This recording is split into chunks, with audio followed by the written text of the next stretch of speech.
Hello guys, আমার main বাসা থেকে এই সাইডটা প্রায় 30 কিলোমিটার দূরত্ব।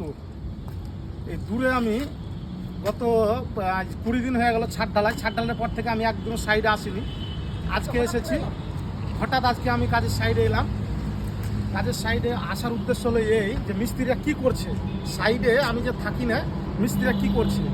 তো এসে দেখছি মিস্ত্রিরা কাজ করছিল। এখন বাজে প্রায় 6টা বাজে। এই 6টা বাজার উদ্দেশ্য হলো এই যে তার একটা দায়িত্ব আছে যে ঠিকাদার কাজ থাকলেও করতে হবে, না থাকলেও করতে হবে।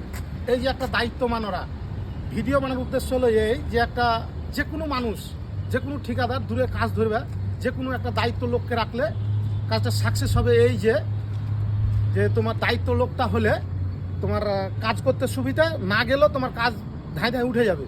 হ্যাঁ, ভিডিওটা বানানোর মূল উদ্দেশ্য হলো এই যে যেসব ঠিকাদাররা দূরে পারে কাজ ধরো, হ্যাঁ, ঘরে বসে থেকে দূরে পারে কাজ ধরছো, মেন বাসা থেকে দূরে পারে কাজ ধরছো, তাদের উদ্দেশ্য ভিডিওটা বানালাম যে ভালো ভালো লোক রাখবে। যাকেই রাখো দায়িত্ব একটা যদি ভালো লোক রাখো, কাজটা তোমার সাকসেস হবে, 2 টাকা দেখতে পাবে। আর যদি সেরকম লোক রাখো তো কোন দিকটা বাস ঢুকে যাবে তুমি নিজে বুঝতে পারবে না। তো ভিডিওটা যদি ভালো লাগে বন্ধুরা লাইক শেয়ার কমেন্ট করবে। নতুন একটা ভিডিওর আমি ছোট্ট একটা ক্লিপ দিলাম, বাস।